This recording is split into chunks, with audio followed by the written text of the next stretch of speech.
Ustedes saben que el conocimiento científico se ha hecho siempre con presencia de mujeres, aunque estén completamente invisibles en la historia de la ciencia. Tenemos que pensar que todavía es un camino que falta recorrer. Es decir, los lugares de decisión todavía están requiriendo más lugar para las mujeres. Cuando empecé la carrera era un salón de 100, 120 personas y bueno, de ahí éramos 4 o 5 mujeres nada más. En esa búsqueda de un empleo mejor remunerado, de poder obtener ingresos, me entero que existe la posibilidad de inscribirme dentro de un programa social, el programa Ellas Hacen, y fui para probar y además creo que fue uno de los clics importantes de mi vida, porque yo no tenía 3 hijos con asignación universal ni tenía hijos discapacitados, pero sí era víctima de violencia. Y cuando ingresamos al programa, sin hacernos muchas preguntas ni nada, simplemente me inscribieron, me sentí contenida. Y al poquito tiempo, las capacitaciones, el aliento a atenderte con los médicos, a estar bien de salud y el ofrecerte la posibilidad de volver a la facultad, fue todo un mimo, un regalo que no se podía desaprovechar. Yo tenía como pendiente el ir a la facultad. Yo había empezado magisterio, hice hasta 3er año, por estas situaciones de violencia abandoné. Y entonces siempre sentí la necesidad de estudiar, de capacitarme más. Y decirte que cuando yo inicié hace un montón de tiempo, un poco más de medio siglo quizás, sí, más de medio siglo, mis estudios universitarios, era muy raro tener mujeres en cargos, digamos, de toma de decisión, ¿sí? Y muchas veces en el lenguaje común y corriente decían que una iba a la universidad para hacer carreras MMC, que es la sigla de mientras me caso. Ese era el supuesto, ¿no?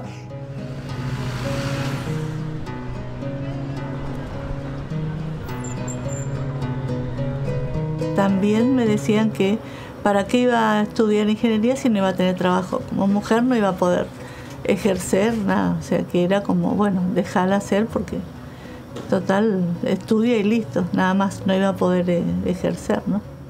Viste que tengo mezcladas las ropas con los medicamentos. Bueno, Dorila, yo te voy a dar para reemplazar estos medicamentos, ¿sabes?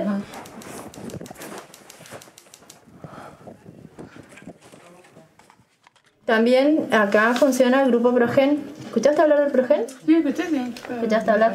¿Nunca tuviste la necesidad de utilizar el grupo? ¿De pedir ayuda? La verdad que sí, pero no, nunca ¿Sí? utilicé. ¿Sabes de alguna situación de violencia? Bueno, en mi casa mismo, yo la veo. En tu casa. Bueno, mira, yo te quiero contar que es importante que vos entiendas que hay distintos tipos de violencia, ¿viste? Porque algunos creemos que solo la violencia física es violencia, cuando te dejan un ojo negro, te golpean, te empujan, pero sin embargo hay muchos tipos de violencia. Me encargo de anotar a las personas que vienen al centro de salud y hacer la distribución de los medicamentos, hacer la consejería en planificación familiar. Aparte de eso, soy promotora del Progen, un grupo contra la violencia de género, y bueno, y acá es donde más desarrollo mis trabajos, porque día a día las personas asisten al centro y uno puede detectar situaciones de violencia de uno u otro tipo y la gente pregunta, nos acercamos con la información y puedo brindarle lo que sé hacer. El significado que va a tener eso es muy notable, porque efectivamente, lentamente, sobre todo en el siglo, mucho más, de manera más acelerada, en el siglo XX, las mujeres pudieron también un lugar en el reconocimiento, no solo político, sino en las propias ciencias. Y tenemos hasta una historiografía dedicada a las mujeres hace 50, 60 años, no más. Y eso significa, obviamente, un camino también nuevo dentro de la historiografía. Y ahí viene la cuestión. ¿Cuántas mujeres hicieron historia de la ciencia, pero no están consignadas en la historia de la ciencia? En realidad, en esos comienzos, ya hace muchísimos años, bueno, habríamos en sociales muy pocas mujeres, muy poquitas, y obviamente nunca en los cargos directivos. El hecho de que ya tengamos decana mujer, pero no rectora mujer todavía, está indicando que también en el caso de la Universidad Nacional de Misiones, ese paso hacia los cargos directivos está siendo lento.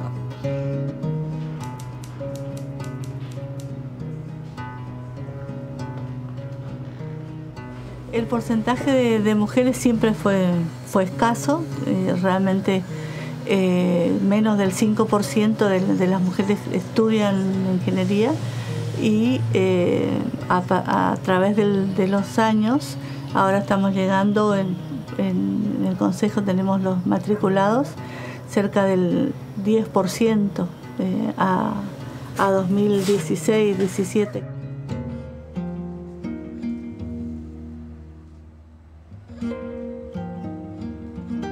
Les voy a dar una buena noticia. En este momento la Argentina, desde hace creo que 2 años, figura en el mejor lugar del ranking internacional de mujeres en la ciencia. ¡Vamos! La buena noticia que aparece en las páginas del CONICET es que finalmente ya el año pasado la cantidad de mujeres investigadoras en los puestos superiores de la carrera de investigador son muy altas, es decir, están emparejando a la cantidad de hombres, digamos. Qué antiguo es hablar en términos de género binario, ¿no? Pero bueno, digamos que por ahora, desde el punto de vista de la participación real de las mujeres, el binarismo antiguo nos sigue sirviendo, porque nos sirve como apoyo político, ¿no? Hoy día hay alrededor de 53-54% de mujeres en el CONICET. Eso es lo que hace que la visibilidad de Argentina sea... No todos los países tienen CONICET, instituciones como el CONICET, es Argentina y Francia.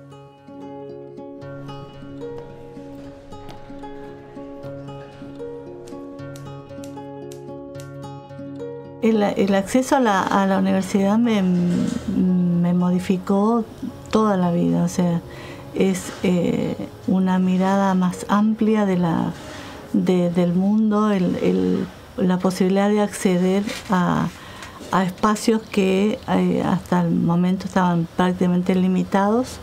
Si bien aumentó la cantidad de mujeres estudiando, el número de mujeres que trabajan también sigue siendo poco. O sea, somos menos del 10% que estamos matriculadas en la carrera de ingeniería. La facultad me dio la oportunidad de comprender esta cultura violenta, de entender que yo no soy la única, que esto viene de hace muchos años. Si me sentara a hablar con mi abuela, mis tías, seguramente todas me contarían.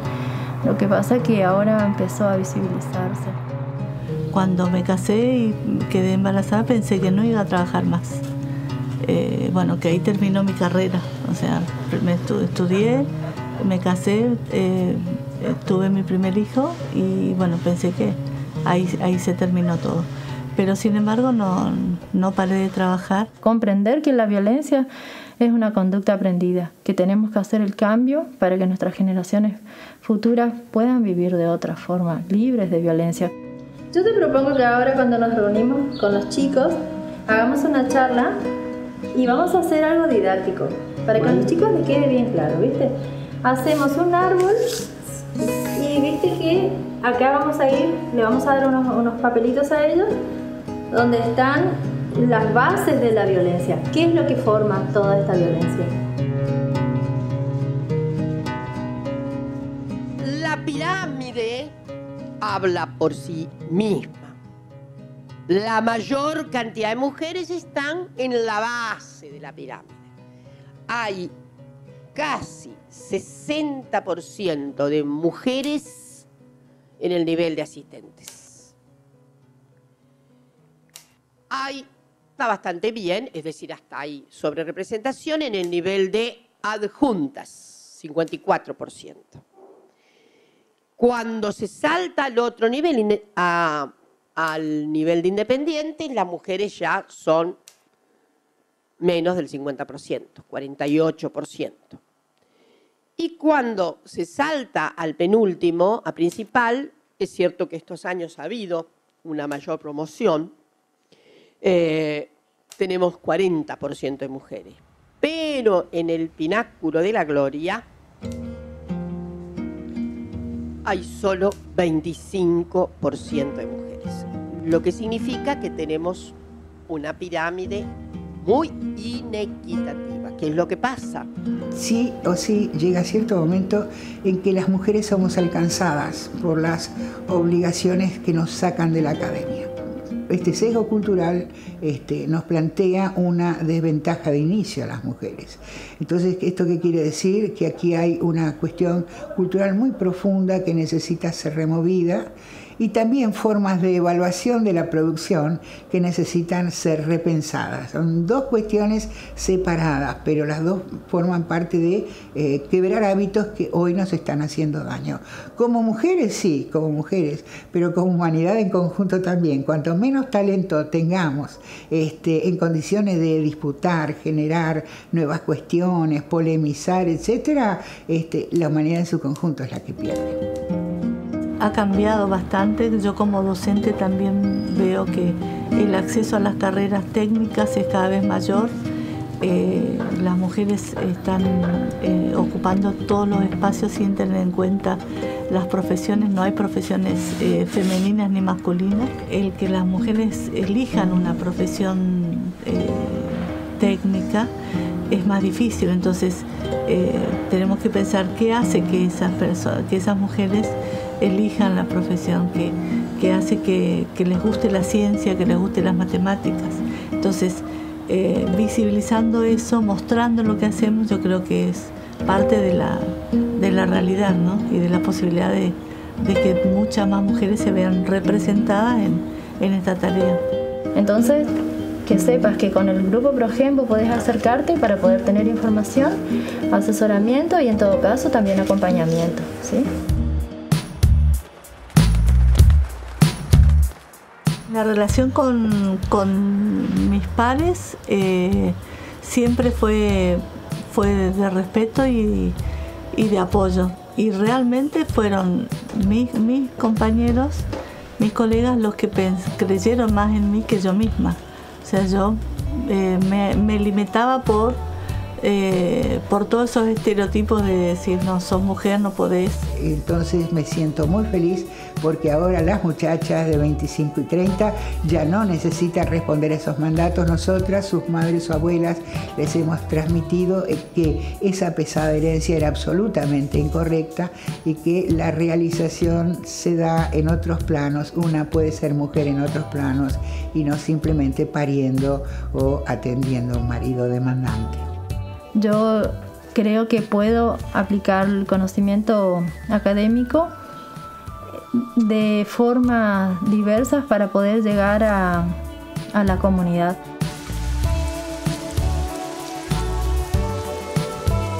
La democracia científica es fundamental. La ciencia no se hace con un grupo excelso. Sí, puede haber luego un grupo excelso, pero les puedo asegurar que sin democracia de base no hay desarrollo científico. Entonces, la democracia de base implica ese reconocimiento de la participación de las mujeres.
Trama al Sur, un canal social latinoamericano.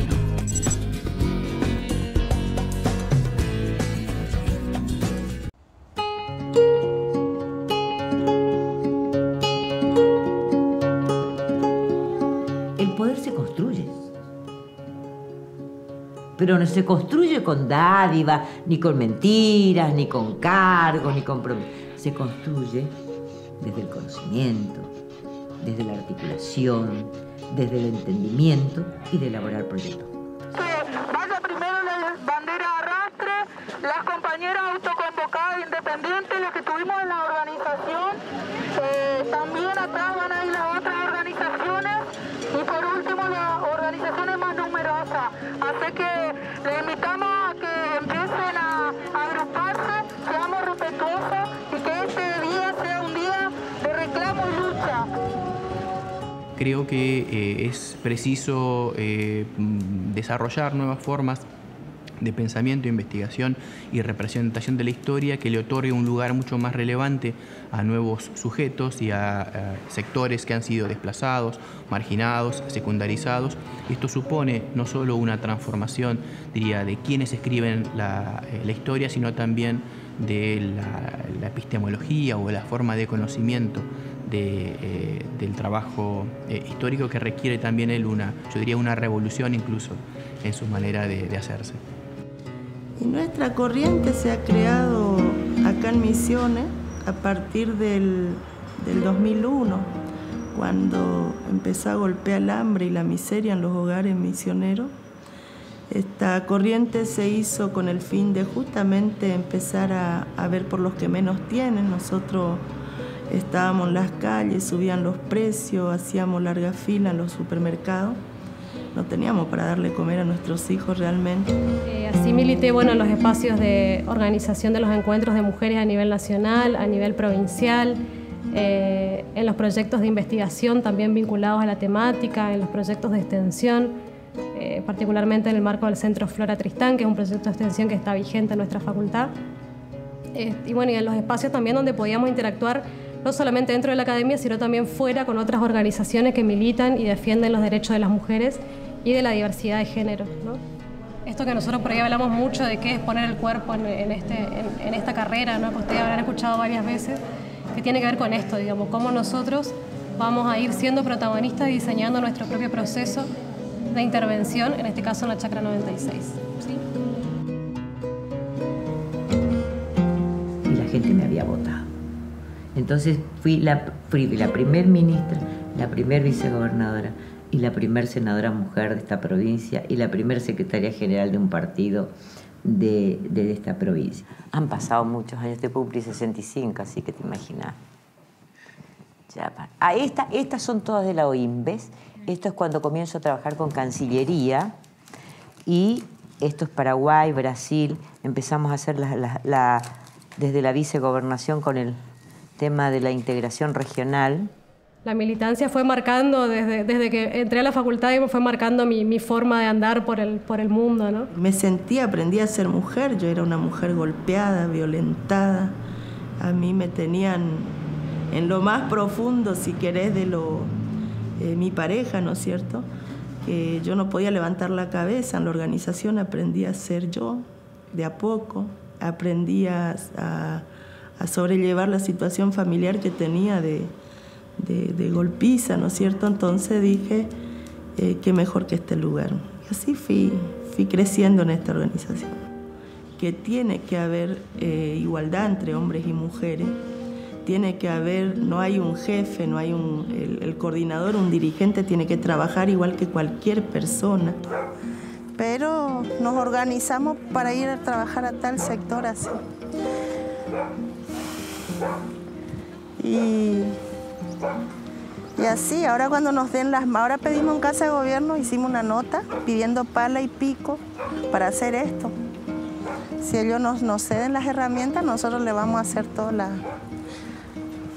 ¿Qué haces, Mirta? ¿Todo bien? La historia puede comenzar desde fines del siglo XIX, ¿no? El sufragismo, que es la demanda por el acceso de las mujeres al voto, viene ya desde fines del siglo XIX, se desarrolla en buena parte de la primera mitad del siglo XX, pero que encuentra finalmente el otorgamiento del voto femenino en 1947, durante el primer peronismo, ¿no? Un mojón, ¿no? un parteaguas. En los años 60 el feminismo alcanza un desarrollo interesante, en la Argentina en los 70 también, y me parece que el siglo XXI está revelando un nuevo impulso, ¿no? Donde particularmente emergen nuevas generaciones, ¿no? de mujeres que se activan políticamente. Hacer política para mí es servir a la gente. Yo creo que la política no es únicamente la política en términos de ocupar algún espacio o algún cargo público, sino que tiene que ver con todas las acciones de la vida cotidiana, ¿no? El compromiso para mí con la cosa pública es uno de los compromisos mayores que uno asume, porque está tratando, primero con la población y segundo con los recursos que son del Estado, del pueblo. Ahora, hacer política yo creo que es hacer las cosas bien, es sentarte a gobernar, como dice la democracia, el gobierno del pueblo, ¿no es cierto? Es la herramienta que a nosotros nos permite modificar, transformar, actuar ante las situaciones que por ahí creemos que podemos modificar y que tiendan un poco más a la justicia social, a la equidad, ¿no? Una sociedad más equitativa. Así en las villas y asentamientos, asimilar esas situaciones. Es una lucha de todos los días, todos los días. Tan viejo el problema de la mujer como la historia de la humanidad. Claro que es cultural, claro que tiene que ver más en nuestra región con el machismo, pero nosotras somos productoras del machismo. Por eso el conocimiento, por eso la participación, por eso el trabajar con nosotras mismas. La que sea la historia oficial no quiere decir que sea la única historia, ¿no? Y nosotras sabemos que hay un montón de mujeres que han participado activamente en la historia y que han permitido, individualmente algunas y colectivamente siempre, digamos, por ahí resaltan algunas figuras individuales, pero siempre acompañadas por un colectivo, que han permitido que nosotras hoy no tengamos que empezar la lucha de cero, ¿no? Que haya derechos que están ganados y que están conquistados y que sí dependen de nosotras sostenerlos y continuar ampliando. Las formas del relato histórico usualmente tramitan o muestran relaciones de poder en la vida real, ¿no? Y entonces el androcentrismo tradicional de la historia, es decir, la visibilidad y el protagonismo que tuvieron los varones en esos relatos tradicionales, en buena medida reflejan el dominio masculino sobre las mujeres a lo largo de siglos, ¿no? Es fundamental el compromiso que ustedes tengan con lo que vamos a ir a hacer en el trabajo a terreno, ¿sí?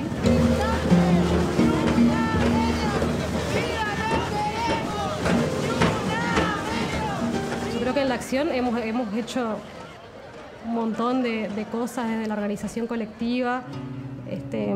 Claramente el movimiento Ni Una Menos es un movimiento que ha surgido de la propia inquietud de las mujeres y de la propia indignación de las mujeres por lo que pasa con las situaciones de femicidio y por lo que pasa con la decisión sobre nuestros cuerpos y sobre nuestras vidas y demás, que creo que eso es para mí y para muchos otros, digamos, y muchas otras que coincidimos, el emblema de la organización y la participación y la acción de las mujeres en la política. En buena medida la representación política muestra las formas de desigualdad en la sociedad. Y si bien es muy claro que en cargos ejecutivos, por ejemplo, o en los cargos legislativos, incluso en judiciales, se ha registrado un incremento en la participación de las mujeres, me parece que todavía es una tarea a ampliar, ¿no? Si bien nosotros hemos tenido en el contexto nacional mujeres que nos han representado, tenemos actualmente en el contexto provincial y municipal también mujeres, por ejemplo, un dato que me parece central, nosotros en el Consejo Deliberante de la Ciudad de Posadas tenemos una única mujer hoy, ¿no? Primero eran pocas las delegadas, después se sumaron más porque están los prejuicios familiares, que el hombre cuando ve que la mujer empieza a desenvolverse más en los barrios pobres como los nuestros, empiezan los celos, empieza el machismo, empiezan la problemática de que esta se va porque es una cualquiera, se va a revolcarse con cualquiera y bueno. Creo que una de las deudas pendientes que tenemos y que me parece que es central y que todavía tenemos mucho por recorrer tiene que ver con la despenalización del aborto, ¿no? La cuestión por la libertad del derecho a decidir sobre nuestros cuerpos, ¿no?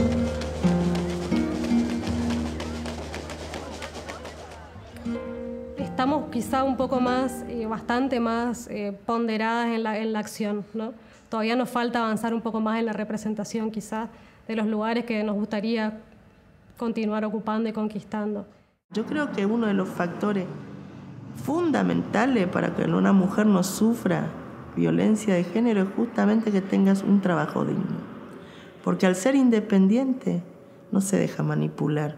Pero si no tiene un trabajo digno, al ser mantenida y por mantener a sus hijos se banca cualquier cosa. En los barrios precarizados que estamos nosotros, es impresionante cómo las mujeres todavía sufren la violencia de género, cómo sufren la violencia familiar y doméstica. De la cuestión de género, si no está como una planificación y una programación en la agenda del Estado, no va a avanzar. Porque ninguna organización no gubernamental ni del tercer sector tiene la fuerza ni la capacidad como para que realmente esto avance en forma general. Todavía es poco los roles que toman las mujeres, tienen que hacer mucho sacrificio para llegar a tener cargos como tienen generalmente los hombres, ¿no es cierto?, en diferentes instituciones. Y sobre todo creo que el tema de la representación, más allá de que sea propiamente una mujer quien lo ocupe, creo que tenemos que ir más allá y ver que las personas que ocupan esos espacios puedan tener perspectiva de género.